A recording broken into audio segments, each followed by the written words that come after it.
예, 시청자 여러분 안녕하십니까. 이야기 좀 합시다. 고성 사는 이야기 벌써 12번째 시간입니다. 오늘은 추석도 코앞에 다가왔고 또 우리 고성군이 인구 소멸이라는 문제에 부닥쳐 있는 이때에 타향이 나가 있는 그런 출향한 여러분들은 혹시 어떤 생각을 하실지 모르겠습니다만 이 고향이 주는 의미, 그 뜻이 오늘날 어떻게 우리한테 인식이 되고 있고 또 어떤 식으로 우리 고향에 남아있는 사람들은 고향 고성을 생각하고 또 살아나가야 될지 또 출향인 여러분들은 고향을 또 어떻게 대해야 되는지 대하면 좋은지 여러 가지를 그냥 옛날 번영했던 고성 그 번영은 사람이 왁자지껄 하면서 10만 이상 살던 그때를 생각하면서 하는 번영이라고 할 수 있습니다. 그때 우리가 모두 이렇게 인구 걱정 안 하고 막 살던 그때를 생각하면서 이야기를 좀 나누는 시간을 마련했습니다.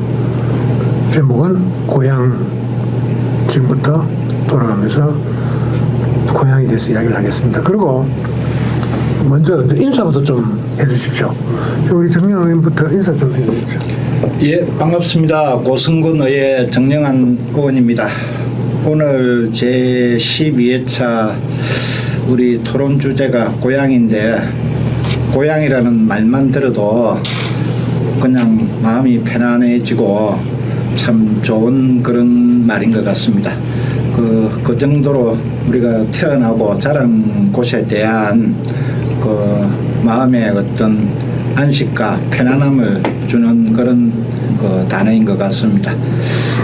며칠 후면은 추석입니다. 그 추석 고향에 오셔가지고 또 그 고향의 가족들과 또 행복하고 또 따뜻한 그런 명절 되었으면 합니다. 예, 반갑습니다.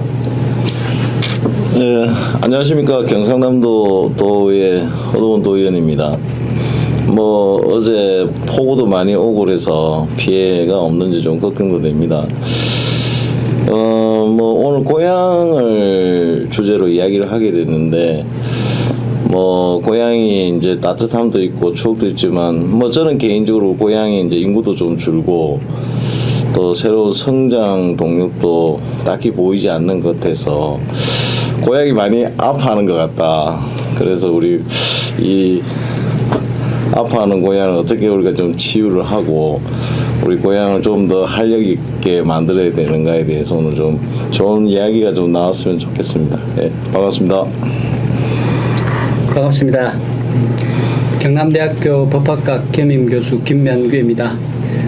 저도 고성이 고향이죠.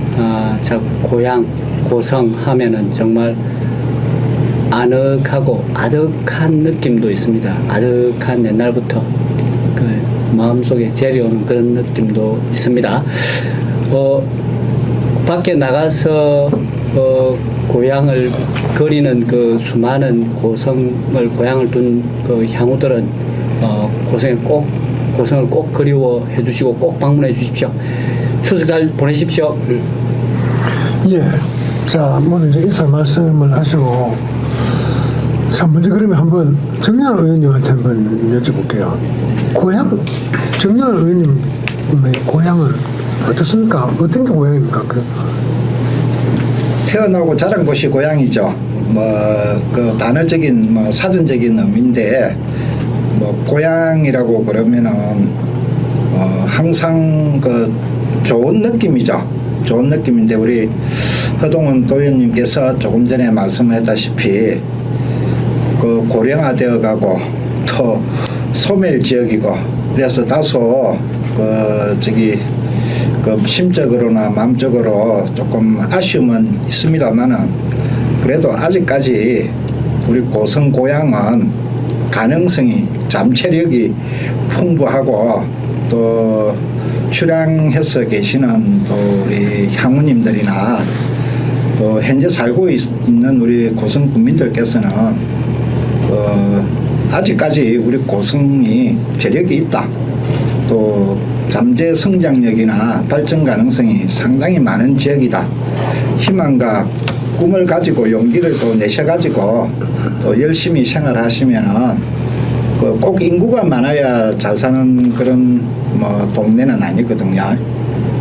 모든 삶의 질이나 또 문화 뭐 이런 정주 여건 이런 것들이 잘 또 아우러져서 우리 고향 고성이 앞으로 경남을 넘어서 대한민국을 대표하는 그런 기초자치단체가 될 것이라고 저는 확신합니다.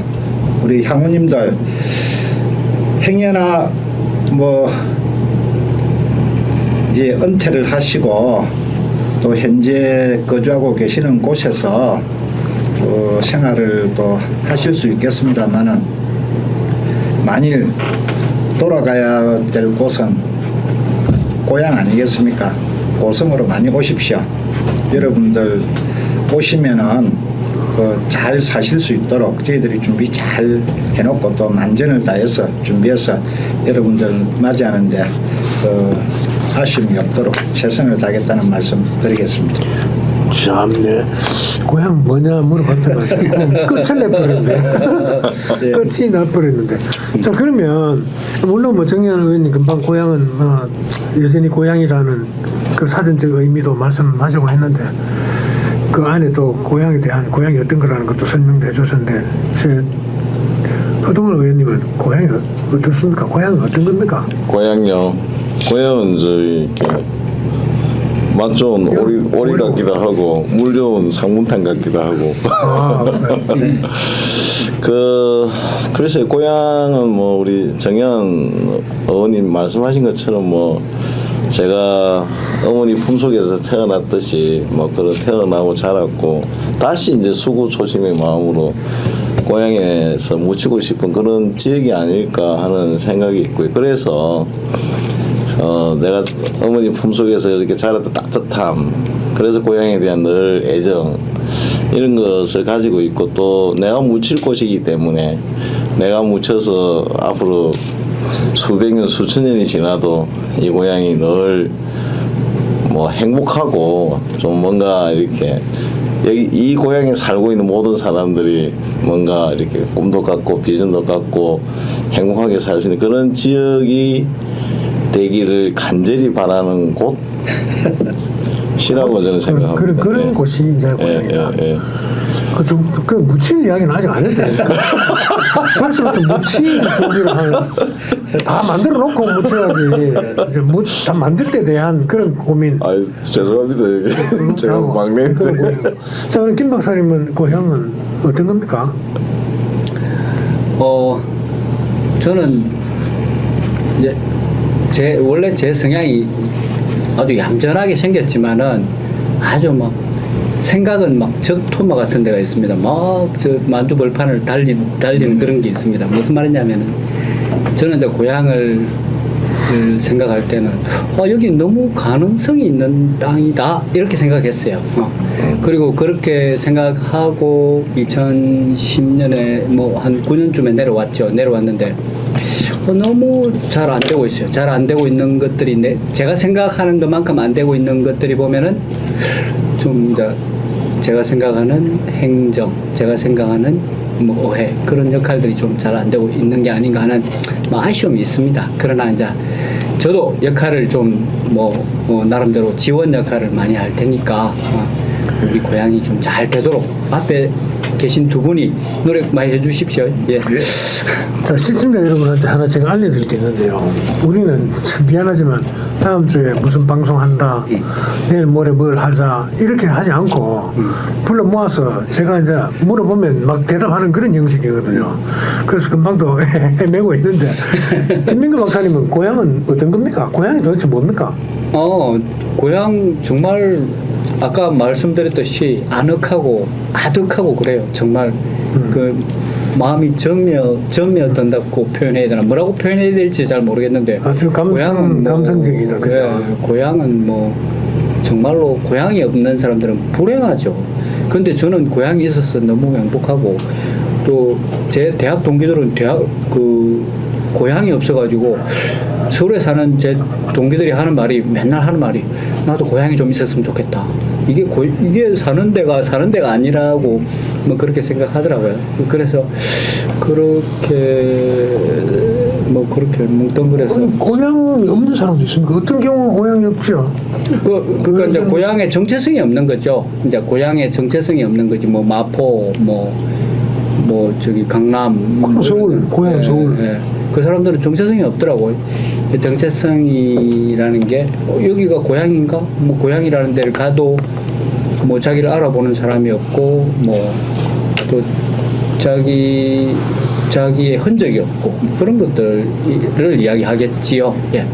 그렇게 생각합니다. 고향이 없는 실향민, 망향민, 그리고 고향을 있죠. 있지만 갈 수 없는 사람. 그런 사람도 있지만 그 근데 서울이 고향이고 하면 고향이 어딘지 모르는 사람도 있겠죠. 제가 그만 그 정체성을 말씀하시니까 그런 생각이 드는데 서울 사람들은 저 미아리 사는 사람하고 신림동 사는 사람하고는 뭐 극과 극이잖아요. 떨어져 있는 거. 그렇죠. 그 길이만 해도 그러면 이제 나는 고향이 서울이다 이렇게 하기보다는 그 옛날식의 이름을 우이동이 고향이다, 망우동이 고향이다 이럴 건가? 그건 좀 잘 모르겠습니다만은 그래도 고향이 없다고는 안 하겠죠. 그런데 이제 우리가 생각하는 고향하고 느낌이 다르더라고요. 그러니까 우리가 애절해 하는 마음, 그 간절해 하는 마음, 그 뭔가 고향이라 그러면 따뜻함을 느끼는 그런 게 없다는 거죠. 예. 그런 것도 없고 일단 남아 있는 게 아무것도 없잖아요. 싹 다 엎어버렸는데 대부분이.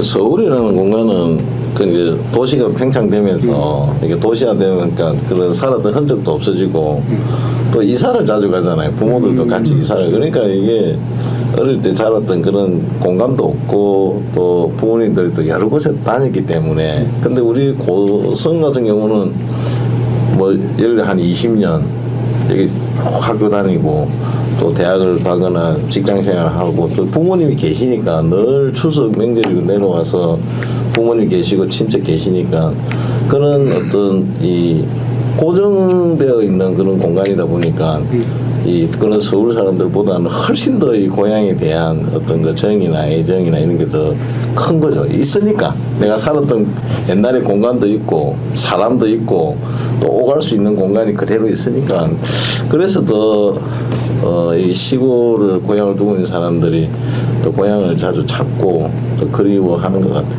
제가 보면. 그러면 지금 그래도 아무래도 시골에 사는 사람들한테 고향에 대해서 묻고 고향을 두고 얘기하면 아무래도 이야기거리가 많겠죠.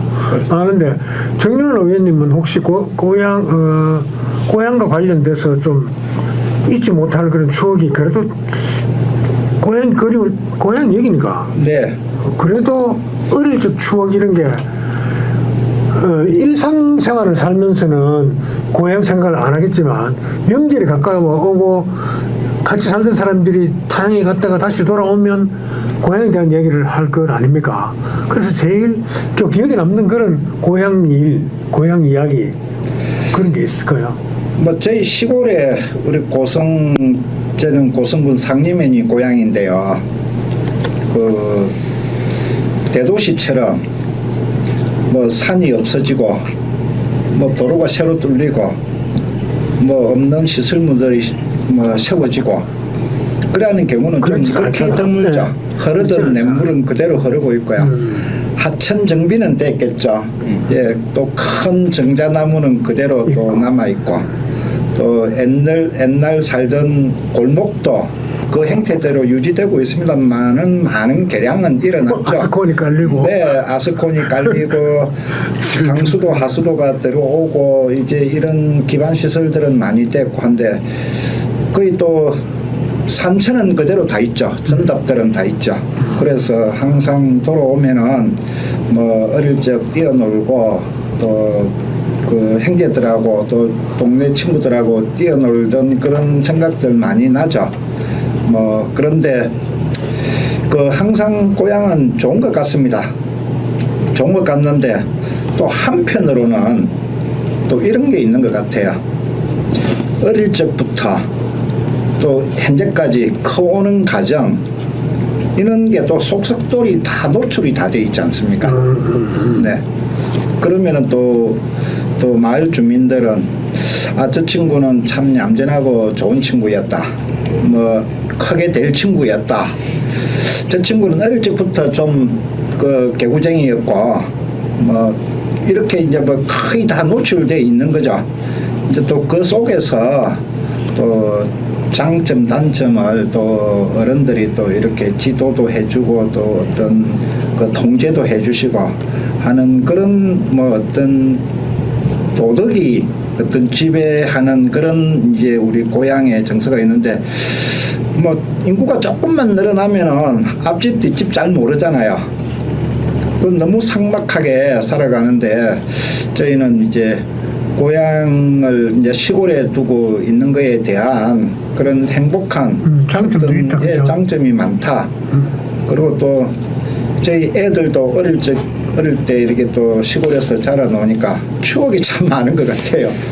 이게 이 내과에서 이제 뭐 맥감았던 이런 얘기 또 어릴 적 사진 보면은 그 팬티 입은 자국만 하얗고 나머지는 까맣게 타가 있는 이런 사진 볼 적에 야 참 이게 도시에 살았으면은 과연 이런 얘기거리나 추억이 있었을까. 우리 애들도 이제 뭐 다 성년이 되었습니다만은 그래서 이 시골에 고향을 두고 있는 사람들은 참 행복한 사람이다. 저는 현재 지역에서 뭐 기초어원을 하고 있습니다만은 또 고향을 너무 또 변모를 많이 시키는 것보다는 지킬 것은 지켜가면서 또 이렇게 발전시켜 나가는 게 저희들도 너무지 않나 싶어서 저는 항상 고향에 대한 좋은 기억 또 아름다운 추억만 가지고 지금 현재 생활하고 있는 것 같습니다. 의원님은 이제 고향 생각하면서 옛날에 잊지 못할 일 이런 것들이 뭐 일상적으로는 떠오르지 않겠지만 명절을 앞두고 그 일과 관련된 누구를 보게 될 텐데 거기서 새록새록 떠오른다거나 이런 거 없습니까? 뭐 안 좋은 기억들은 고생 많이 하고 컸던 그런 기억들. 예. 그것도 기억이죠. 예, 뭐 시골에 농사 많으니까 뭐 늘 그 새벽부터 일하고 또 학교 갔다 오면 또 뭐 소 골배워야 되고 소 염소 해야 되고 모든 사람들이 다 노동력이 다 이렇게 동원돼서 그렇게 먹고 살았던 시절이잖아요. 그리고 뭐 시설이나 좋았습니까? 뭐 항상 뭐 화장실 변소 같은 생각을 그런 그 옛날 그런 뭐 좀 좋지 않았던 추억도 있지만 결국 그래도 이제 아까 우리 정영환 선배님 말씀하신 것처럼 고향이랑 지금 어제 제가 그 큰형님 아들 결혼식 갔는데 사촌들끼리도 잘 몰라요. 그렇지. 예. 근데 옛날 우리 어릴 때는 한 20점까지는 세배로 다니고 제사 지내 생기고 그 돈 한 푼 얻어먹기라고 세뱃돈 다니고 같은 동네에 그런 정, 추억 그런 게 이제 지금은 없어져 버렸잖아요. 맞아. 예, 그런 것들이 이제 사실은 좀 개인적으로 많이 좀 아쉽죠. 그런 이제 시절에 참 예. 그래 맞아요. 김 박사님은 고향하면 그래도 그런 좋은 일이 떠오른다거나 어떤 게 그런 게 있을까요? 저도 뭐 그래도 오래 살아가지고 아니 그래도 저도 이제 사대문 밖에 사대문 아니 저기 어디 교사리 쪽에 살았으니까 완전 촌에 살았죠. 저도 그러니까. 촌이었죠. 물론 그 가리얼이 어제 뭐고 그 송정 상리보다 우리가 좀 나을 것 같고 우리보다는 교사님. 상리나 뭐 송정에 비하면 저도 지금 상리가 상리가 예. 실제적으로 좀 산골이었죠. 그렇죠. 고성읍으로 보면은 이제 감치골 넘어가서 이렇게 대단했죠. 됐는데 지금은 그 뭐 마음해와 고성읍, 상리 4차선 국도가 그쪽밖에 안 가요. 그렇죠. 그래서 뭐 옛날에는 참 산골이고 또 비옥한 농지도 많이 없었죠. 그렇지. 바닷가도 없고요. 오로지 그 농가 밭 그 농사로만 그렇게 이제 그 생활을 했던 그런 동네였죠. 근데 우리 허 도의원님 말씀했다시피 우리 클 적에는 60년대, 70년대는 농업 사회였잖아요. 그렇죠. 네, 농업 사회였으니까 그 모든 그 생활이 그 기계화도 안 돼 있는 그런 시절이었으니까 인간 노동력이 가장 그 산업 생산의 원동력이었죠. 그렇죠. 뭐 토지는 있는 거고 그때는 뭐 특별한 그 뭐 이렇게 화학 비료나 이런 것도 많이 없었던 것 같고요. 그냥 풀을 베어 가지고 퇴비를 만들고 그다음에 가축 분뇨로도 퇴비를 만들고 그리고 또 전 가족들이 그 또 노동을 해야 또 그 식량 생산을 하고 또 생활 그 어떤 물자를 또 이 농산물과 교환을 해가지고 이렇게 조달하는 그런 시절이었기 때문에 제3무실적에 뭐 감 놓고 뭐 밥 놓고 포도 놓고 이렇게 이제 처음부터 자손 번창해서 인구를 좀 많이 해야 뭐 노동력이 많아야 그때는 이렇게 부가 쌓이는 시절이었으니까 그 우리 그 저기 조상들은 이런 시절이 올 줄 알고 그랬는지는 모르겠습니다만은 그때 당시부터 인구 증가 정책을 했다. 제사를 모시면서도 그렇게 기원을 하고 지금 작년에 우리 고성군의 출생아가 92명인가 밖에 안 됐는데 그런 거를 미리 알고 또 이렇게 또 핵가족화되고 이렇게 될 줄 알고 또 또 친척들이나 가족들이 다 모여서 한 곳에 모여서 제사를 모시고 또 이렇게 그 가족들 간에 교류도 되고 이렇게 서로 정보 교환도 하고 이렇게 하는 그런 제도가 명절이 또 많은 역할을 하지 않았나 저는 그런 생각을 해봅니다.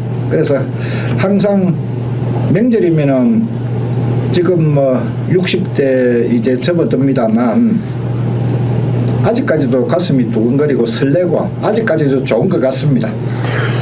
지금 이제 추석을 맞아서 이제 다 고향을 찾아올 거 아닙니까? 네. 지금 우리는 고향을 지키고 사는 사람들이고 그 제가 그러니까 집안에서 가장인지 차남인지 그건 잘 모르나 어쨌든 일이 오는 거 아닙니까? 그냥 나가 있는 사람들이 어때요? 그럼 들어오게 되면은 어떤 이제 뭐 형제간의 만남 이런 거 하면서 하다 보면 저도 경험해 보기도 했는데 명절 되면 형제간들끼리 다툼을 한 번씩 하는 것 같아요. 꼭 혹시 그런 사례가 있었습니까?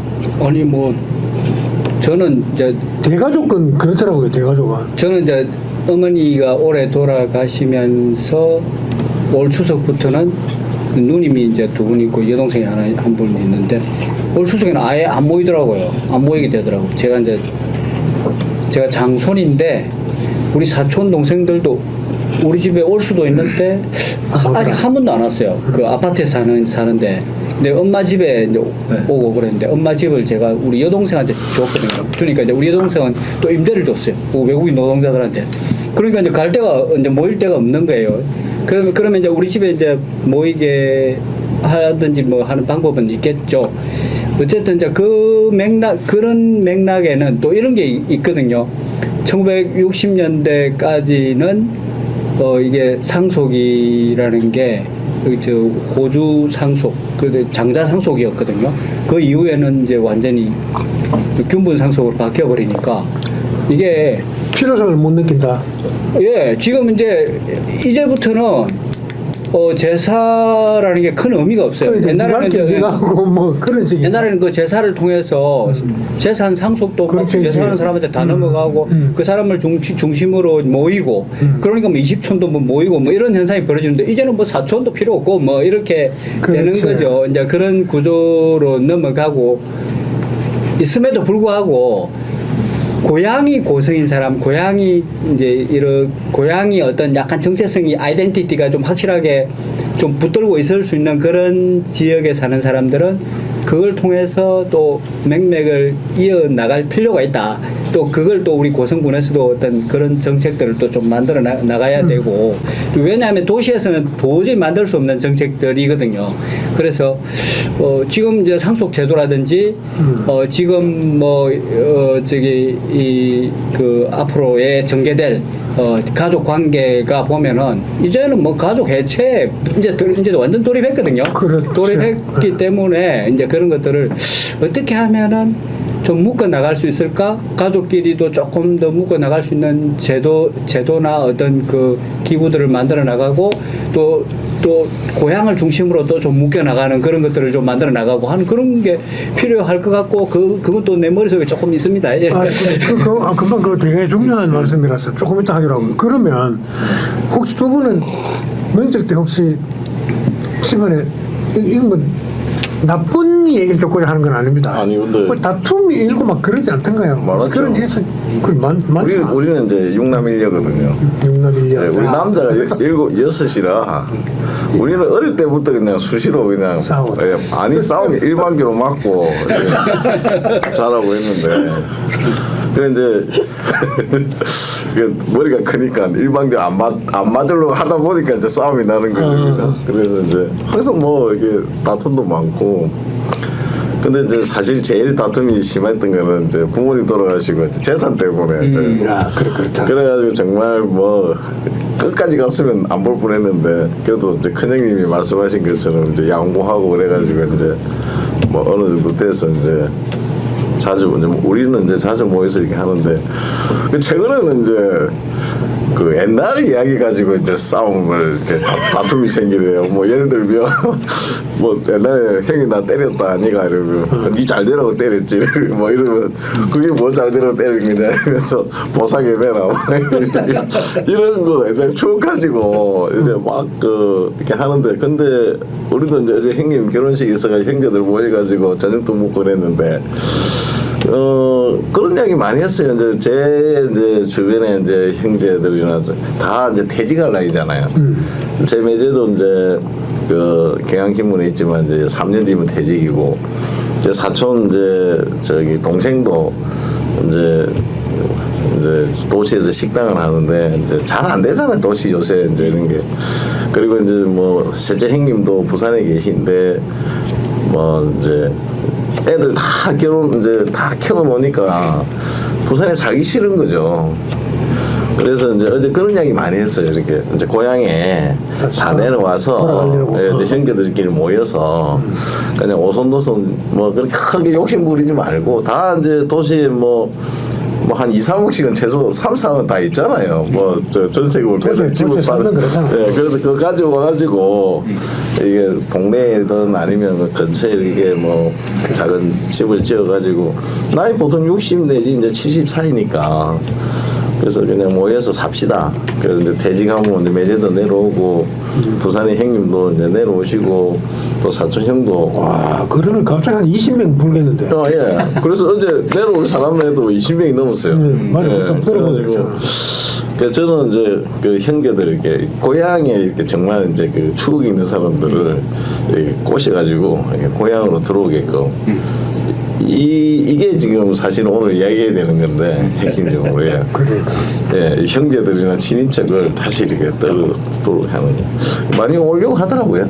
그러니까 5남 1년대도 그렇잖아요. 6남 1년. 6남 1년. 우리는 2남 5년이거든.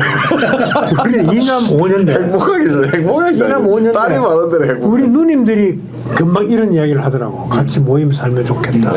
니로 온나 상리로 온나 상리여 뭐 어디 살자 뭐 이런 식으로 누님들이 그런 얘기하는 걸 들었어. 그래서 맞다. 그 옛날 어린 시절로 돌아가고 싶은 거라 누님들은. 정 의원님 어때요? 저는 뭐 허동훈 도의원님이 형제간 이렇게 모여가지고 뭐 한 집에 이렇게 뭐 주위에 이렇게 하는 건데 그거는 제 권장드리고 싶지는 않습니다. 이렇게 기향이나 기촌이나 이렇게 하시더라도 거리를 두고 사셔야 돼요. 그러니까 면별로 안 할 수 그건 당연히 네, 네. 그거는 맞아요. 예. 네. 상리 하나 같이 생활을 하면은요 안 좋은 점이 많이 보일 것 그럼요. 같아요. 그러면은 또 이렇게 되고 조금 이렇게 그 뭐 직원에 있으면서 자주 볼 수 있고 뭐 그러면 좋을 것 같고 저는 그 사남 1년대요. 그 아버지가 뭐 할아버지 뭐 때부터 이렇게 쭉 오시면서 크게 뭐 부유하게는 살지는 못했어요. 아버지에 대해서는 아버지가 조금 나름대로 자산을 좀 모아가 사업을 하시다가 이렇게 중간에 한번 그거 해서 뭐 거의 완벽하게 정리를 한번 하셨어요. 그러다 보니까 뭐 아버지가 이제 뭐 세상을 떠나셨는데 뭐 이제 어머니는 계시는데 그러니까 뭐 형제간끼리 싸울 일이 없는 것 같아요. 재산이 없으니까. 그러니까 서로 위해 주는 것 같고요. 맞아. 예. 그래서 이제 저는 뭐 이렇게 형제간끼리 조금 위해 주는 그런 마음이 서로 좀 많은 것 같고. 근데 이제 저희 집이 이제 뭐 우리 성씨로서는 이제 고성의 종갓집이 되다 보니까 이제 큰 집이 되다 보니까 이제 벌초 뭐 묘사 이런 거 모실 적에 우리 아버지가 이제 제일 장손이시니까 촌수는 이제 자기가 낳죠. 이제 또 연세도 또 이렇게 뭐 어르신들이 많은데 촌수는 낳았는데 종손이라고 좀 위세는 좀 하셨거든요. 그러면은 이제 그런 거는 좀 우리 어른이 좀 조금 저보다 더 생각이 있으셨는가 모르겠는데 오면은 뭐 장소는 벌초도 해야 되고 모사도 모셔야 되고 너희들은 뭐 시간 날 때 짬 날 때만 와서 이렇게 한번 얼굴 보이고 무슨 죄가 있나 뭐 이런 식으로 얘기하면은 듣는 친척들이나 이게 참 오랜만에 좋은 마음으로 고향을 오고 큰 집으로 왔는데 따뜻하게 맞아주고 이렇게 해야 되는데 그렇게 타박하는 말씀을 하시고 그러니까 뭐 그만 오기 싫어하는 것 같더라고요. 딱 그거나 싸우고. 예, 그런 경우는 자주 있었어요. 그러면은 이제 아니 그 할아버지가 내 할아버지만 되느냐, 너 할아버지 되지 않느냐 이런 말씀을 하시고 그럴 때는 큰 집의 어른으로서 항상 오시면은 여유를 가지고 뭐 자식들한테 뭐 좀 나눠줄 것도 그런 친척들한테 좀 나눠주고 빼는 아버지만은 이렇게 하고 항상 큰 집에 오면은 이렇게 좋은 그 마음으로 가지고 뭐 이게 자기 생활 터전으로 돌아가서 또 기회가 있으면은 또 큰 집에 또 오고 싶어 하고 이런 분위기를 만들어야 되겠다 하는 걸 나는 중간에 많이 느꼈어요. 이제 그래서 뭐 현재는 제가 고향을 또 집을 지키고 있기 때문에 그 뭐 사촌이나 친척들이 오시면 항상 반갑게 대하고 뭐 아이고 그냥 뭐 오시면은 불편하죠. 뭐 잠자리부터 저기 음식도 뭐 이렇게 또 뭐 이 샤워하는 이런 거 다 불편하죠. 불편한데 그래도 이제 뭐 오래 계실 분 아니시니까 이제 뭐 이렇게 잘 해가지고 이제 좋은 이미지를 심으려고 하는데 항상 뭐 우리 고성에 계시는 주민들께서도 이번 명절에 또 가족이나 또 이웃에 계시는 분이나 또 그 친척들이 오시면은 친절하게 이렇게 대하고 따뜻한 마음으로 대하셔가지고 다시 우리 고성으로 복귀하셔가지고 우리 고성 인구 증가에 조금이라도 보탬이 될 수 있는 그런 친절한 것도 이렇게 아름다운 그런 명절 되었으면 하는 바람입니다. 그래 이제 아까 일남 육녀 육남 일녀 우리가 똑같은 칠남매니까. 근데 옛날에는 우리가 참 부러운 집이었는데 지금은 이남 오녀가 훨씬 부러워. 거의 여자들 많은데 예. 하나같이 다 이국 세상에 이런 세상이 올 줄 이국 상상을 했습니까? 여자들 많으면 다 부러워하고 그렇죠. 네. 근데 그것도 꼭 그렇지만 않은 게 그런 와중에도 여자가 제일 위가 되면 네. 제일 큰 사람이 누님이 되고 밑에 동생들 있고 물론 여동생도 있고 큰 누나가 이제 제일 이그 우두머리가 되면 그 또한 이제 질서 잡으려고 하는 거는 마찬가지고 조금 전에 그런 일도 또 벌어져요. 왜 너는 그때 안 왔노? 뭐 그때 너는 불출할 때 안 왔노? 이런 걸로 꼭 다툼이 일어나기 마련이거든요. 그래서 같이 살고 싶어 하면서도 딱 그런 거 떠올려가지고 같이 있으면 안 돼. 아까 정 의원님 말씀처럼 하나는 상리, 하나는 하이, 하나는 개천 이래야 돼. 상리 부포 살고 뭐 밑에 두모 살고 이래갖고는 안 된다 이래 되는 거야. 아까 예. 우리 이제 김 박사님이 이렇게 고향 찾아오는 사람들에 대해서 이렇게 받아줄 수 있는 그런 프로그램이나 정책을 개발하면 좋겠다 했는데 그건 진짜 필요해요. 필요한데 나 이런 생각도 했어요. 추석 연휴를 틈타서 또는 설 연휴를 틈타서 대거 이제 내려왔단 말입니다. 손자들 데리고 뭐 아이들 데리고 고향에 대해서도 모를 엄마 아빠의 고향에 대해서 전혀 모를 그런 아이들 손잡고 왔는데 그런 사람들을 며칠이라도 끌어안아서 함께 뭐 고향 맛을 보여줄 이런 정책 프로그램을 개발해서 운영하려면 그것 또한 누가 못할 짓을 해야 된단 말이야 추석에. 그래 일단은 아무리 생각해도 추석이나 보름이나 설날 찾아와서 가족끼리 지내는 거는 그대로 두는 수밖에 없지 않느냐. 그래 와서 토론 끝에 석 달 뒤에 우리는 고성에 와서 살기로 했다. 이러면 그네들이 내려와서 살 이제 프로그램은 제대로 된 정책을 마련해야 되겠지만 단기간에 고성에 대한 매력을 고향에 대한 매력을 느끼게끔 추석 설날에 하겠다 하면 공무원들에게 고생시키는 프로그램이나 정책이 나올 수도 있단 말이야. 그 누가 아들 데리고 뭐 투어놀이 할 것도 뻔할 거란 말이야. 송편 빚기 하고 고향 또 들길 걸어보기 뭐 이런 거 하면 그 누가 주도해서 누가 끌고 가야 되느냐. 이런 문제에도 봉창 맞닥뜨릴 수 있겠다는 생각이 드는데 하여튼 고향을 떠나갔다가 돌아오는 사람들에 대한 그런 귀향 그 정책은 필요하다고 봅니다. 혹시 생각해둔 게 있어요? 예, 저는 이제 이게 기본적으로 1960년 들어오면서 균분 상속으로 들어가잖아요. 근데 아직 남아있는 게 하나 있어. 그 제사의 주제자가 일정보 이내의 금량 임야, 이제 3,000평의 임야하고 그 저기 묘지가 있는 임야와 그 묘지를 부양하기 위해서, 봉양하기 위해서 그 600평 이내의 묘토는 제사의 주제자가 승계한다. 뭐 이런 조항이 하나 있어. 아직까지 남아 있어. 그거는 이제 재산 상속에서 제외가 돼버리거든요.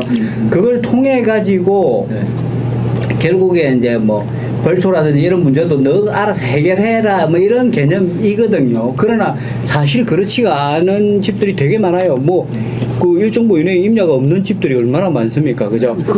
그런 이제 그러니까 이제 이게 이 벌초 문제랑 그다음에 또 제실 운영하는 문제랑 이런 것들이 지금은 엄청난 어느 집이고 엄청난 부담이고 균등하지도 않고 뭐 책임도 없는 거고 뭐 고생에 있는 사람만 좀 많이 책임을 지는 그런 이제 이상한 구조 때문에 이제 갈등도 일어나고 뭐 그런 것도 있거든요.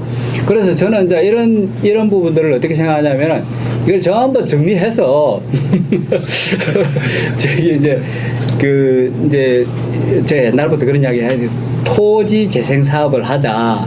저 고성군에는 묘지보다도 저기 사람 숫자보다도 묘지 숫자가 훨씬 많다. 그런 것들을 다 모아가지고 막 그 집에 한 집안에 하나씩 뭐 저기 수목장 같은 걸 만들어줘가지고 거기에 뭐 그 가족 수목장 뭐 또 이런 것들을 위주로 쭉 만들어주고 거기에서 제사도 지내고 거기에서 만나고 그러면 이제 거기에서 또 트레킹도 하고 제사 그다음에 이제 명절 제사도 지내고 그러면서 그 주변에서 이제 그 펜션도 잡아가지고 펜션도 자고 뭐 술도 마시고 뭐 이제 하룻밤 노는 그런 분위기를 만들어내면은 여기 이제 그 장손의 뭐 며느리라고 해서 욕볼 일도 없고 그다음에 이제 바깥에서 들어오는 사람도 부담스럽지도 않고 왜냐면은 뭐 이게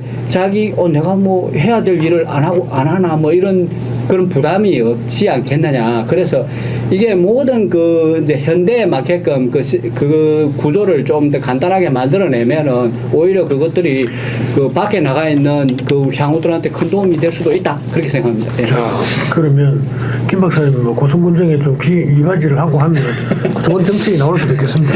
자, 오늘 좀 복잡한 얘기하기보다는 이제 그러면 혹시 추석 명절 어렸을 적에 꼭 추석만 되면 이제 흥분할 정도로 좋았던 그런 놀이, 그런 즐겼던 놀이가 혹시 있습니까? 고스톱요. 어릴 때부터 고스톱 쳤나? 아 그럼요. 그건 뭐 아닐 테고 어렸을 때 진짜 고스톱을 친 나이부터는 재밌었겠지만 고스톱이 그게 놀이죠. 그게 뭐. 육남 밀려라서 다르긴 다르다. 놔두고 그 특별한 놀이는 없었던 것 같고요.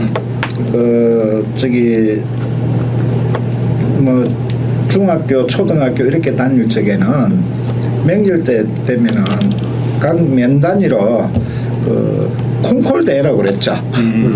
예, 이런 거 이제 노래 자랑을 했죠. 그래 콩쿨 대회를 하죠. 예, 콩쿨 대회를 하면은 그게 참 기억에 많이 남는 것 같아요. 요즘에는 그런 게 거의 다 없어져 버렸거든요. 없죠. 네. 70대 80대 말했단 말이야. 네, 그러면은 이제 동네 대표로 이제 면단위에서 이제 동네 대표로 나가가지고 그래갖고 주전자 뭐 이런 거 이제 상품으로 받아오고 그랬던 중고등학교 때는 구경을 했을 때고. 예, 구경을 그렇죠. 했죠. 그게 이제 유명했단 말이에요, 그죠? 네네. 그리고 이제 각 가정별로 이제 송편하고 뭐 음식하고 그리고 또 이제 제일 중요한 게 어릴 적에는 신발 하나 얻어 신는 거, 새 옷 하나 얻어 입는 거. 그렇죠. 네. 그게 제일 이제 추석 때 쓸 때 이게 이제 이제 새 옷 한 개 그러면은 미리 주문을 많이 하죠. 이번에는 운동화 이제 밑에 뭐라 그럽니까 스파이크 달린 그거로 해달라 주문을 하고 그런데 이제 그러면은 또 형제간이 많으면은 또 부모님은 저놈은 위에 형님 거를 물려받으면 될 것 같고 그러니까 세 채, 네 채는 이번에 새 옷을 사줘야 되겠다. 부모님 계산은 따로 있고 우리는 그냥 한 개 얻어 입을 거라고 꿈에 부풀어 가지고 그래가지고 또 그때 못 얻어 입으면 실망했던 그런 기억들이 많이 나고 그런 것 같아요. 근데 저는 중고등학교 때 아니 근데 노래 말고 있잖아. 그래. 농담이고요. 그 농담하지 말라고. 아니 근데 저는 어릴 때 우리는 이제 아까 대가족은 이렇게 제사를 돌아가면서 이렇게 제사를 지냈거든요. 집에. 그래서 가면 이 제사 지내는 꼭 멍석을 깔아서 윷놀이를 했었던 것 같아요. 예, 이렇게. 하지. 예, 그래가지고 윷놀이 하면 뭐 싸우기도 하고, 오기기도 하고, 낙이 되니 안 되니, 뒤집어지니 안 되니, 그 어른들이 하는 그게 정말 위에서 보고 있으면 진짜 재밌었던 것 같아요. 그런 것들이 이제 지금은 잘 안 하긴 하지만 그 당시 참 그런 기억들이 있고 우리는 아까 우리 정영환 의원님 말씀하신 것처럼 이렇게 새 옷, 새 신 신는 것도 있지만 이제 새 옷, 새 신이 아니고 새 옷. 근데 친척들은 용돈을 주잖아요. 예? 그게 그러니까 이제 유일하게 어릴 때 돈이 많이 내가 돈을 벌 수 있는 시기가 바로 추석하고 설이다. 설이다. 설에는 세배하고 추석 때는 친척들 오면 친척들이 가기 전까지 가서 따라다니잖아요. 돈 받을 거라고. 가실 때 되면 쫓아와가지고 옆에 인사 서 있고. 그렇지. 그 돈을 모아가지고 뭘 하냐면 이제 그때 이제 이게 옛날에 전방이라 그랬잖아요. 전방 같은 데 가면 이제 총도 있고 칼도 있고 막 그런 그때만 사놓는 거예요. 맞아. 전방에. 그런 거 사가지고 친구들하고 이제 칼싸움하고 총싸움도 하고 이러거든. 그래, 그랬던 그게 재밌지, 그래. 기억이 이제 재밌었던 거죠. 굉장히 재밌지. 확실히 경제적인 게 중요한 맞아. 겁니다.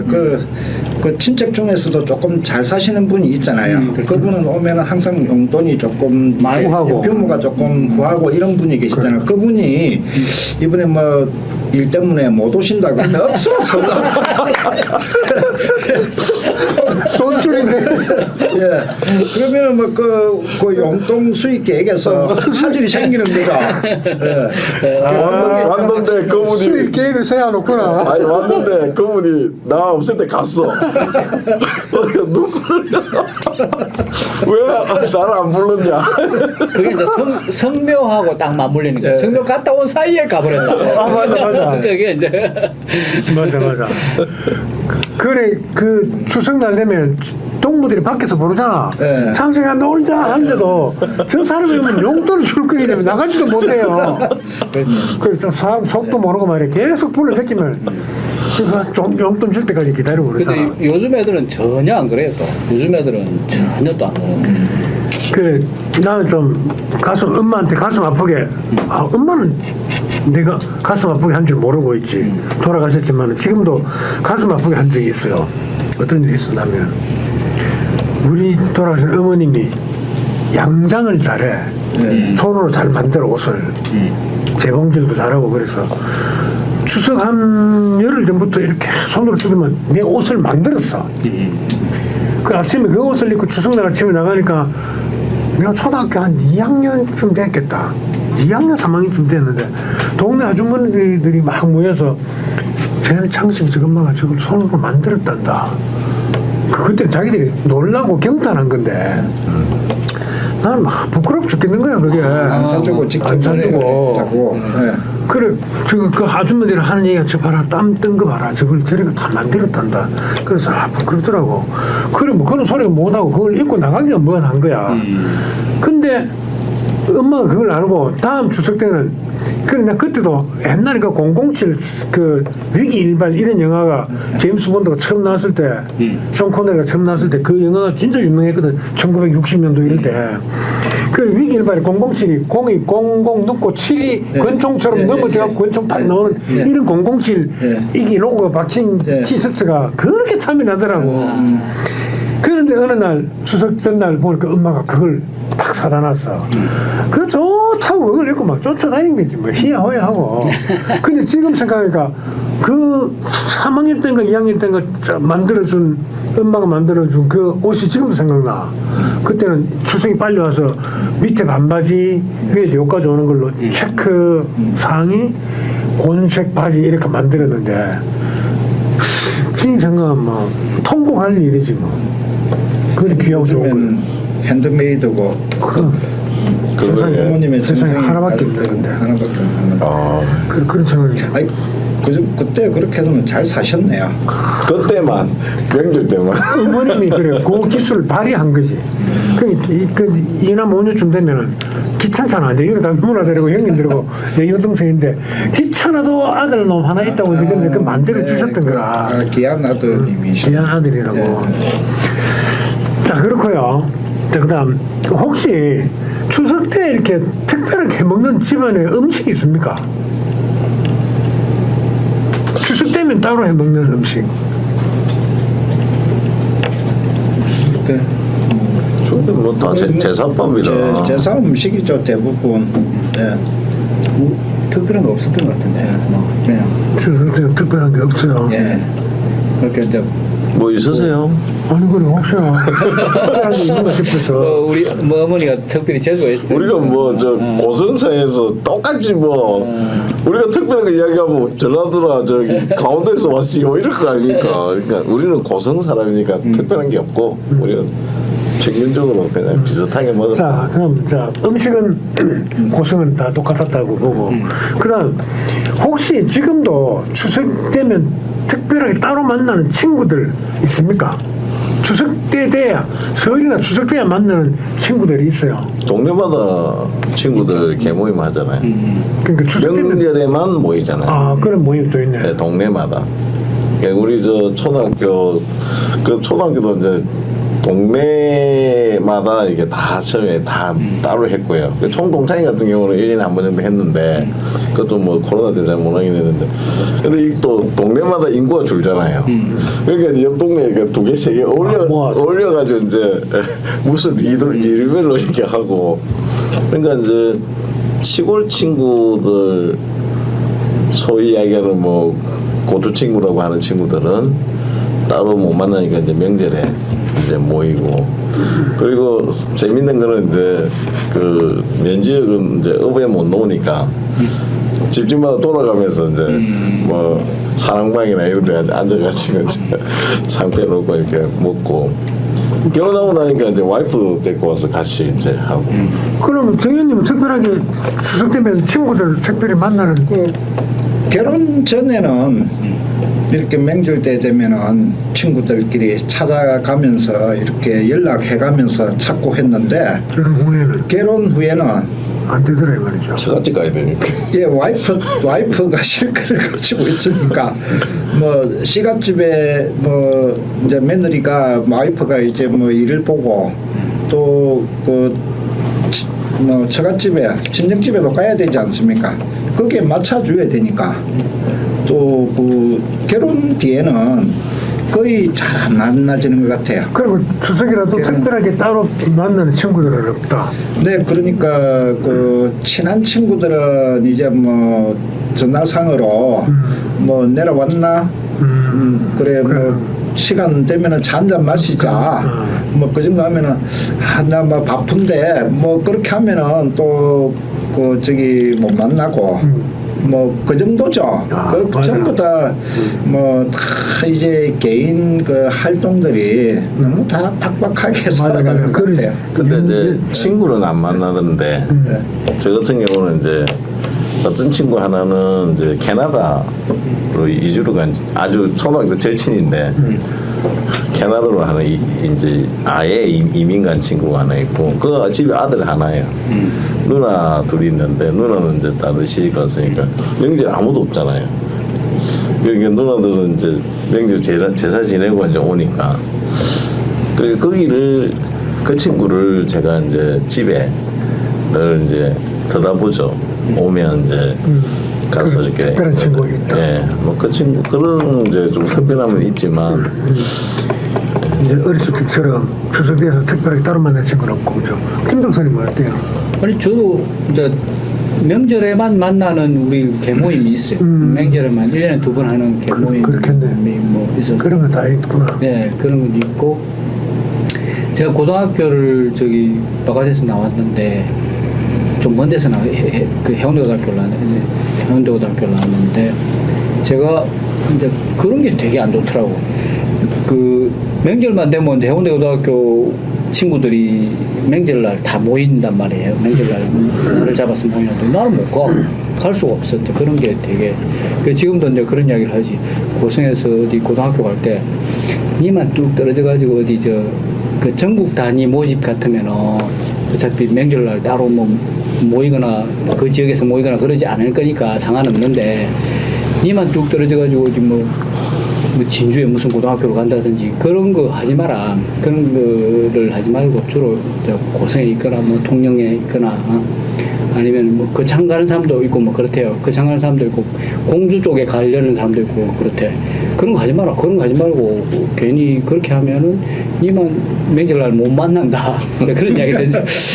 나도 내가 지금 그러고 있으니까 사실. 그렇다고 해서 공부 때문에 가는데 그걸 못 가고는 아니 근데 아니 특별히 거기 안 가도 되는데 이제 가는 경우 그러니까 이 공부는 진짜 내가 가진 특성 그 특별한 이유 때문에 공부 때문에 가는데 아니, 몰라 그 그러면은- 친구가 되게 소중하면 아니 그러면은 가도 되죠. 뭐 예를 들어서 뭐 특수한 그 저기 뭐 미디어 고등학교라든지 이러면은 뭐 갈 필요가 있지만 그게 아니라 지만 뚝 떨어지는 경우가 있거든요. 해운대 고등학교라는 데가 그렇지 않습니까? 해운대 중학교 나온 사람, 수영 중학교 나온 사람 자기들끼리 막 있어. 자기들끼리 내만 그 명절날 못 가는 그런 게 있거든요. 그 해운대 고등학교 가는 이유가 있잖아. 그때 뭐 이제 더 좋은 데 가려고 막 그런 이유가 있기 때문에 가는 근데 그게 별 효과를 못 봤다니까. 그래서 잘 보고 있다. 잘 봤으니까 지금 박사도 하고. 우리 박사님은 네. 뭐 그런 말씀을 하셨는데 네. 어느 정도 공감이 조금 느껴지는 부분이 네. 있어서 한데 우리 도 의원님하고 저하고는 선출직이잖아요. 예, 선출직은 고등학교 중요합니다. 중요하죠. 네. 그럼 우리가 고성에서 어떤 선출이 되어야 맞아요. 될 그런 어떤 위치에 있다 보니까 맞아. 무조건 고성에서 학교 나와. 이게 우리 도 의원님도 진주에서 고등학교를 나오셨고 저도 진주에서 고등학교를 나왔거든요.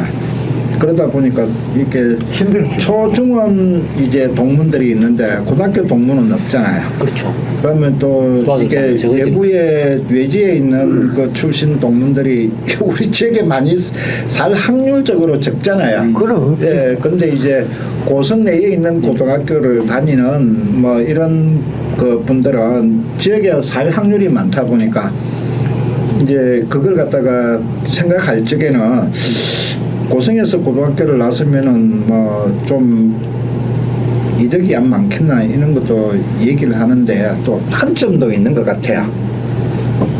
아까 얘기했듯이 동네에서는 어릴 적에 커볼 때부터 다 알고 있다고 그랬잖아요. 그러니까 벌써 선입관이 박혀져 있는 거예요, 그 사람한테. 예. 그렇지. 아, 예, 근데 콜리고 뭐. 네, 뭐 아닌 말로 살림살이까지 다 할 수 있는 거예요.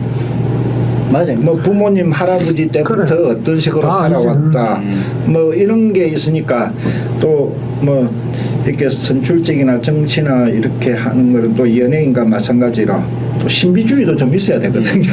그래서 마냥 나쁘지는 않는데 그런 장점들을 잘 살려가지고 하면 좋겠다 하는 말씀을 한번 드립니다. 네. 직업병인 것 같아요. 자, 이제 우리 추석을 직업이 아닌데. 예, 예. 추석을 앞두고 이제 고향에 대해서 이제 얘기를 하고 있는데 가만 생각하니까 지금 나이도 이제 적당히 들 만큼 들어서 특별하게 고향을 두고 뭐 참 고향은 가슴 여리는 곳이다 그런 정도는 다 공감하는 것 같고 제 고향이 이제 좀 위기에 봉착해 있는데 그 타개하기 위해서는 실향인들도 좀 마음을 합할 수 있으면 좋겠다 이런 것도 있고 그러면 다음 또 하실 얘기가 있겠습니다만은 이번 그럼 추석을 두고 이제 마지막 정리합니다. 특별히 오래 하는 것보다는 정리하는 게 좋을 것 같아서 추석에 가장 기대되는 이번 추석을 기점으로 나는 이런 것이 가장 기대된다. 누굴 만나기 때문에 또는 뭐 이렇게 하려고 뭐 전환점을 맞이하려고 한다거나 하여튼 이번 추석을 두고 가장 기대되는 점이 혹시 있으면 어떤 겁니까? 아니 뭐 그 사회자가 물어보는 것에 답하기보다는 제가 하고 싶었던 말이 있었어요. 그 고향이 고성인 사람들이 이제 계속 줄어들 거 아니에요. 인구가 줄어들면은. 그러면 이제 그러나 이제 고향이 고성이고 아버지 고향이 고성이고 해서 또 고성을 찾아서 오는 사람들이 있더라고. 내가 어제 저기 대리운전을 누구한테 맡겼는데 그 사람이 김포에 사셨더라고. 근데 김포에서 뭐 뜻이 뭐 좀 안 맞아가지고 뭐 사정이 안 돼가지고 다시 여기 내려와서 살더라고. 사는데 아버지는 또 덕소에 사시더라고. 저기 남양주 덕소에 거기 사시더라고. 사시는데 고성에 자기는 고성에 산 적도 없어. 근데 이제 이렇게 내려오게 되는 배경이 뭐 따뜻한 남쪽이기도 하고 이모가 있기도 하고 뭐 누가 있어 고모도 있고 뭐 이렇게 해서 내려오더라고. 이제 그게 결국 이제 그 향후 그다음에 이제 그 향후 중에서도 뭐 우리 고성에서 태어난 사람도 있고 또 그 고성 출신의 또 2세도 향후 2세들이 있지 않습니까? 이제 그런 사람들도 이게 잘된 사람도 꽤나 있더라고요. 꽤나 있으니까 그런 사람들이 이게 우리 고성의 향후 관리를 어디 행정과에서 하죠. 네. 그냥 하는데 그 지난번에 그 우리 친구가 그런 이야기를 하더라고. 그 공룡 엑스포를 일산에서 하는데 행사를 하는데 그런 거 말이야. 내 주말에 어디 갈까 하고 맨날 뭐 망설였는데 그런 거 하면 뭐 연락을 좀 주지 이러는 거.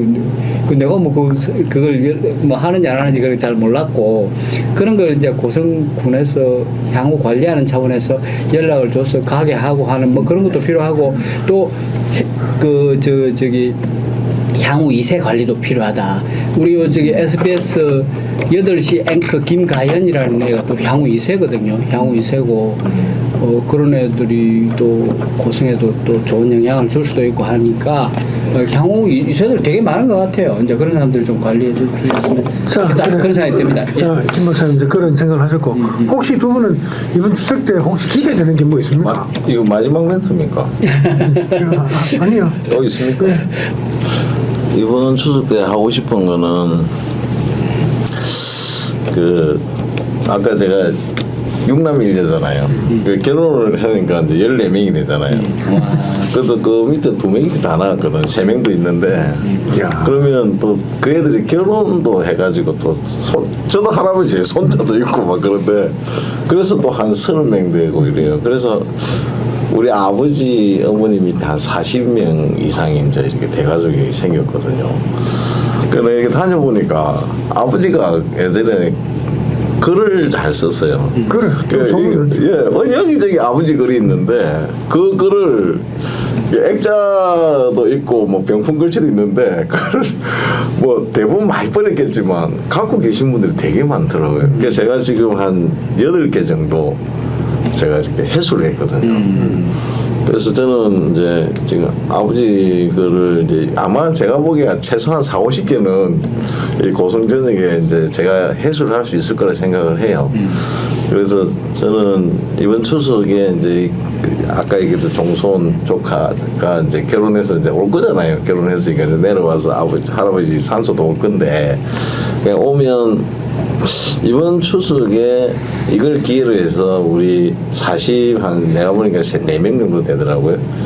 44명의 이제 커뮤니티를 이번에 좀 어떤 식으로든 좀 이렇게 만들자고 이제 제안을 뭐 회비도 40명의 모임을 예 커뮤니티 말고 모임을 공동체를 만들고 그 이 할아버지의 이제 이 작품을 이제 이 하나씩 이제 제가 이제 그 병풍을 다 만들어서 병풍글을 다 모아서 병풍을 다 하나씩 만들어서 이렇게 손자 아버지의 이제 손자들이나 손녀들이 되겠죠. 이렇게 나눠주는 프로젝트를 이번 추석에 한번 해보려고. 기대된다. 예. 그 허봉만 어른이 많이 썼거든요 옛날에. 예. 진짜 많이 썼거든. 많더라고요. 많다. 그래 여기저기서 근데 그 공짜로 받아도 되나 모르겠다.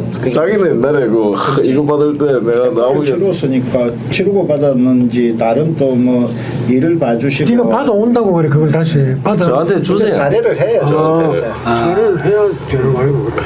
예, 사례를 안 하니까 이제 아버지가 또 니한테 짐을 씌워준 거야. 그렇다. 성현님은 지금 이렇게 저는 뭐 특별하게 집안이나 개인적으로는 기대하는 그런 없고요. 제가 또 이번 추석 명절을 위해서 또 우리 고성군이 뭐 당면한 뭐 해남 문제일 수도 있고 또 홍보 차원일 수도 있고 그래서 저는 2가지만 말씀드리고 싶습니다.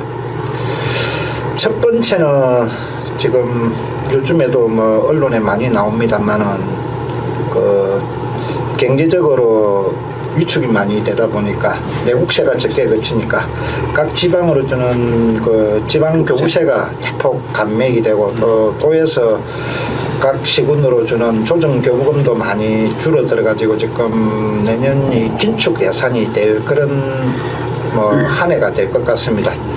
현재 올해부터 시행되고 있는 그 고향사랑 기부제라는 제도가 있습니다. 또 자기가 태어난 곳에 이렇게 뭐 고향 발전을 위해서 기부를 하면은 그게 이제 세금으로 환급으로 받고 또 덤으로 30%의 그 저기 사은품도 받을 수 있는 제도가 지금 시행되고 있는데 그 이런 게 좀 많이 홍보가 덜 되고 또 많이 모르시는 것 같아요. 그래서 출향인 분들께서 뭐 이번 기회에 그 세제 혜택을 받는 거는 10만 원 한도입니다. 10만 원까지 고향에 기부를 하시면은 그 10만 원 전액을 다 환급을 받고요. 덤으로 3만 원치의 대가에 해당되는 사은품을 받을 수 있습니다. 거기에는 뭐 다양한 우리 지역의 농수산물도 있을 수 있고요. 또 뭐 지역 사랑 상품것도 있을 수 있고 또 벌초도 해주는 그런 상품권도 그 대응료도 지급해주는 그런 제도를 하고 있거든요. 그러면은 10만 원을 예를 들어서 고향에 기부를 하시면은 세제 혜택을 다 보면은 10만 원을 그대로 돌려받는 겁니다. 그리고 또 덤으로 3만 원치 상품을 받으면 3만 원을 더 버시는 거거든요. 떡 보는 거지. 네, 떡 보는 건데 그래 이 고향에 대한 이런 관심을 좀 많이 가져주시는 그런 이제 명절이 되었으면 하는 바람이고요. 또 100만 원을 넘어가서 500만 원까지 할 수 있는데 이제 그때부터는 적용받는 그 퍼센테이지가 세제 혜택이 이제 한정이 돼 있기 때문에 그래서 좀 고향을 위해서 세제 혜택을 다 못 보더라도 많이 하실 분들은 많이 해주시고 또 최소 단위 10만 원까지 해주시면은 이런 혜택이 있다는 것을 한번 말씀을 드려서 고향에 대한 관심을 한번 더 가지는 그런 명절이 되었으면 하고요. 그 다음에 또 현재 우리 각 그 지역에 빈집들이 너무 많습니다. 이제 대부분 이제 고향에 사시다가 출향을 하셔가지고 또 타지에서 이제 생활 터전으로 해서 다시 고향으로 오시려고 집을 이제 그 가지고 소유를 부모님으로부터 물려받은 집을 이제 소유를 하고 계시는 분들이 계시는데 이걸 미관도 해칠 수 있고요. 또 동네 개발에 또 걸림돌도 될 수 있고 그래서 땅까지는 매매를 안 하더라도 빈집만이라도 철거가 될 수 있는 그런 뭐 부분이 있으면은 그 토지를 할 수 있도록 좀 도와줘. 예, 매매는 안 하시더라도 그러면은 철거를 하고 그 땅에다가 뭐 또 동네에서는 뭐 꽃밭을 만든다든지 주차장으로 활용하든지 이렇게 미관을 할 수 있도록 그런 게 조금 그 저기 이번에 고향을 위해서 조금 그 개발을 할 수 있고 환경을 정비할 수 있고 또 자기가 올 수 있더라도 또 나대지 형태로 이렇게 만들어 놓으면은 좋을 것 같은 그런 생각이 많이 들더라고요. 그래서 이런 데에 대한 협조를 좀 많이 할 수 있는 그런 명절 또 우리 현재 살고 계시는 주민들께서는 그런 부분을 또 오시는 분들한테 많이 홍보를 해서 우리 행정에서 비용을 들여가지고 철거도 해줄 수 있는 대상이 되면은 그렇게 할 수도 있으니까요. 그렇게 해가지고 서로 이렇게 그 상생할 수 있는 그런 명절이 되었으면은 참 좋겠다는 생각을 한번 해봅니다. 그 끝내는 인사입니다. 네.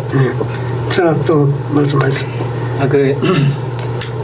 방금 말씀이 나오셔서 이제 제가 말씀을 드리면 빈집 철거가 이제 어떤 애로사항이 있냐면은 빈집을 놔두고 나중에 정리하면은 주택 양도가 되거든. 그럼 주택 양도세는 그 장기 보유 특별 공제가 뭐 엄청 세요.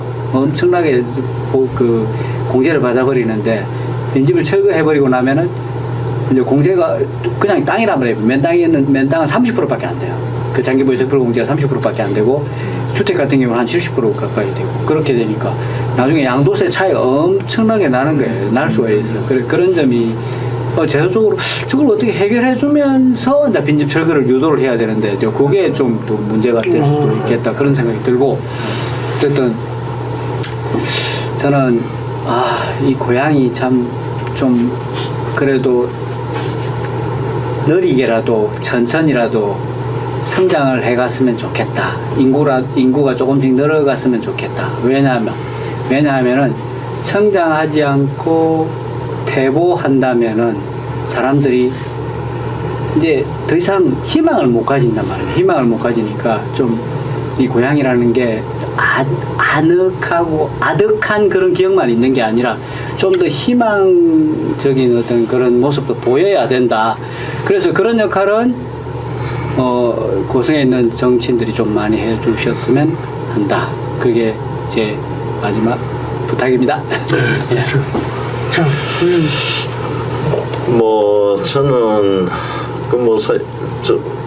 인구 소멸과 이제 출향 이야기 좀 해야 되는데 사실 그런 부분은 뭐 다음에 또 하시죠. 저는 뭐 늘 제가 이제 출산을 우리가 기대할 수 없는 시대에 와 있기 때문에 이 출향인들이 특히나 이 고향에 여러 가지 추억과 애정을 가진 출향인들을 우리가 이렇게 고향으로 많이 이렇게 모시고 와야 하는 정책을 써야 한다고는 저를 지금 뭐 경남 도정에도 제가 이야기를 하고 있고 그래 뭐 뭐 이제 고향 사는 기부다 뭐 사실 저는 그런 생각을 해봤어요. 왜 애를 낳으면 돈을 1,000만 원, 뭐 몇천만 원 주면서 아까 이게 내가 내 형제를 하나 유치해 오면 한 1,000만 원 줄 수 있는 거잖아요. 아니 그게 뭐 똑같은 효과 아닌가요?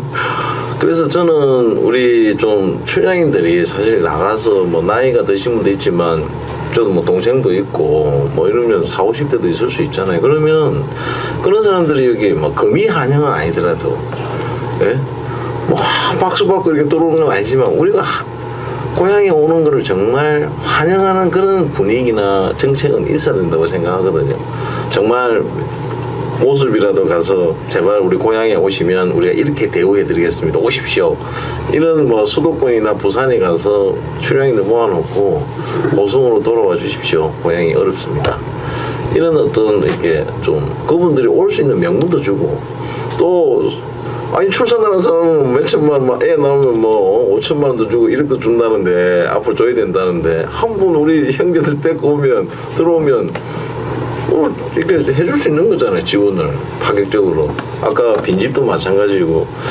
그래서 저는 출향인들에게 뭔가 이렇게 고향에 들어와서 살 수 있는 동기 또 살아갈 수 있는 뭔가 일자리나 주거나 뭔가 이런 것들을 파격적으로 우리 고성군에 준비를 해서 제공을 해서 아까 말씀하신 것처럼 인구가 줄어들지 않게 또 오히려 인구가 늘어나게 그런 걸 통해서 성장 동력을 만들어내고 그래서 우리 고성군의 앞으로의 희망은 당분간 어느 시점까지는 출향인에게 있다. 저는 그렇게 생각하고 있고 이번 추석 연휴 동안에 고향에 가족들이 모여서 이런 이야기 고향으로 가자 고향에서 삽시다 이런 이야기 좀 많이 하시기를 자, 출향인 여러분 고향으로 오십시오. 고향으로 오시면 1,000만 원, 2천만 원, 5천만 원 아니더라도 틀림없이 지금 보니까 몇백은 나올 모양입니다. 전입 축가금이라는 제도가 있습니다. 전입 축하금 제도도 있고요. 그런데 그것도 10만 원이 그거는 아니라 이제 그냥 누구라도 들어오면 주는 거고 많이 줘야죠. 예, 오히려 출향인들이 이제 사실 들어오면 사실은 여기 와서 우리 여기 적응하는 교육 이런 것도 필요 없잖아요. 그럼. 예, 그래서 뭐 파격적으로 한 500만 원, 1,000만 원 줘도 된다 이 생각. 자, 시청자 여러분 오늘 우리 고향에 대해서 얘기를 한다고 했는데 추석을 앞두고 해봤는데 역시 고향은 마음속에 이제 늘 그리워하고 마음 아파하고 따뜻해하는 것이 고향이 아닌가 생각이 들고요. 고생이 힘들 때 나가 있는 타향에 계시는 우리 고성인 여러분 고향을 좀 많이 생각해 주십시오. 틀림없이 여러분들이 돌아오시면은 따뜻하게 맞을 준비가 되어 있고 그럴 정책들이 이제 나올 것 같습니다. 추석 잘 보내시고요. 추석 끝나고 또 뵙겠습니다. 아니 잠깐만요. 고향에 오시면 저 오리탕에 고향에 가서 드시고 오시면 상무탕에 모여가라. 저희들 우리 이 프로그램은 배둔 오리랑 가든하고 또 이 물 좋은 그 상문탕에서 이렇게 후원을 하고 있습니다. 오시면 한번 들러보시고요. 이용해 주시기 바랍니다. 자, 추석 잘 보내십시오. 자, 감사합니다.